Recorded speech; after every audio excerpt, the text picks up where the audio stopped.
You wake up tired, not the kind of tired sleep can fix, but the kind that lives deep in your bones, the kind that follows you even after rest, even after days when you did nothing. You tell yourself it's normal. Everyone is tired, everyone is stressed, you'll push through it like you always do, you always have. Your heart beats a little faster than it should, sometimes for no reason, sometimes when you're just sitting still. Your mind keeps running, jumping from one thought to another, replaying conversations, planning futures, worrying about things that haven't even happened yet. At night, when the world finally quiets down, your thoughts get louder. Sleep feels close but never close enough. You lie there exhausted, wondering why rest feels like something you have to earn. Your body tightens without asking you. Shoulders locked, jaw clenched, chest heavy, you stretch, you breathe, you ignore it. You've learned how to live with headaches, with back pain, with that constant pressure that never fully goes away. You tell yourself it's fine, you tell yourself you're strong, and maybe you are, but strength was never meant to feel like this.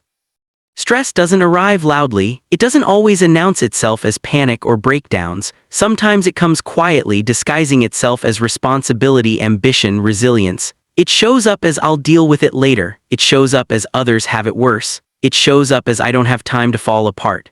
And so you don't, you keep going. But your body keeps score.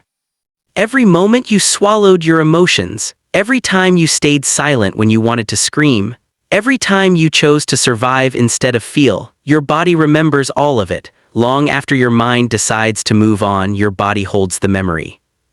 That's why you feel on edge even during calm moments. That's why relaxation feels uncomfortable. That's why doing nothing makes you anxious. Your nervous system learned that danger doesn't always look like chaos. Sometimes it looks like waiting. Sometimes it looks like uncertainty. Sometimes it looks like holding everything together alone. You didn't choose this. You adapted to what you had to survive. Maybe you had to grow up too fast. Maybe you had to be the strong one, the dependable one, the one who never broke, never complained, never needed too much. Maybe you learned early that resting meant falling behind, that feeling meant losing control, that asking for help meant being a burden, so you taught yourself how to endure. Endurance kept you alive, but it also kept you tense. Your body learned to stay alert because relaxing once meant something went wrong. It learned to brace itself because peace didn't last long. It learned to hold its breath because exhaling felt unsafe. Over time, that state became normal. You forgot what calm actually feels like. You might smile, you might function, you might even succeed, but inside there's a constant hum, a background noise of worry, a readiness for impact. Your body is always preparing for something, even when nothing is happening. And the hardest part is that from the outside you look fine. People tell you how strong you are, how calm you seem, how well you handle things. They don't see the nights you lie awake with your heart racing. They don't feel the weight in your chest when the day hasn't even started yet. They don't notice how much effort it takes for you to appear okay. You've been carrying so much for so long that it feels strange to imagine putting it down. Your body tries to talk to you through fatigue, through pain, through tension, through sudden waves of emotion that don't seem to make sense. But you learn to ignore those signals, you learn to override them, you learn to push past your limits because stopping didn't feel like an option. So your body speaks louder. It shows up as burnout, as anxiety, as constant exhaustion, as feeling disconnected from yourself, as moments where your emotions spill out unexpectedly, leaving you confused and ashamed. You wonder what's wrong with you, why you can't just relax, why you can't just be normal. But there is nothing wrong with you. Your body is not broken, it is tired of protecting you alone. For so long, your mind told your body to stay strong, to stay alert, to stay ready. And your body listened. It obeyed. It fought battles you didn't have the energy to face consciously. It carried stress so you could keep functioning. It absorbed pressure so you could keep moving forward. But no system can stay in survival mode forever without consequences. You were never meant to live at full capacity all the time. You were never meant to treat rest like a reward instead of a necessity. You were never meant to hold the weight of the world without support. Somewhere along the way, you learned that being held was a luxury you couldn't afford, so you became the one who holds everything else together. You became reliable, capable, independent. You became the person others lean on. But who leans on you?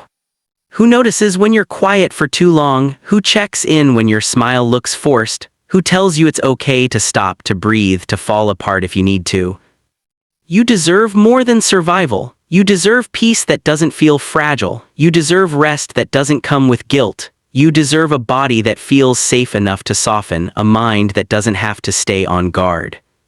Healing doesn't mean erasing what you've been through. It means teaching your body that the danger has passed. It means allowing yourself moments of stillness without punishing yourself for them. It means listening when your body whispers instead of waiting until it screams. It's okay if you don't know how to do that yet. When you've lived in survival for so long, calm can feel unfamiliar. Silence can feel loud. Rest can feel uncomfortable. That doesn't mean you're failing. It means you're learning something new. You don't have to fix everything at once. You don't have to become a different person. You don't have to be strong all the time. Sometimes healing starts with permission. Permission to slow down, permission to feel, permission to admit that you're tired, not weak tired, not lazy tired, but human tired. Your body has been loyal to you through everything. It has shown up every day even when you didn't listen to it. It has carried you through moments you never thought you survive. It deserves care, patience, and compassion. And so do you. You don't have to earn rest by burning yourself out first. You don't have to justify your pain by comparing it to others. You don't have to keep proving how much you can handle. You are allowed to be held by rest, by safety, by kindness, by moments where nothing is required of you. The war between your mind and body doesn't have to continue. You can choose a different relationship with yourself, one built on listening instead of forcing, on softness instead of constant strength. You have already done enough, you have survived enough, you don't need to keep fighting to deserve peace. And one day, slowly, gently, your body will learn that it no longer has to brace for impact, that it can breathe again, that it is safe to rest. That day begins the moment you stop ignoring yourself and start listening.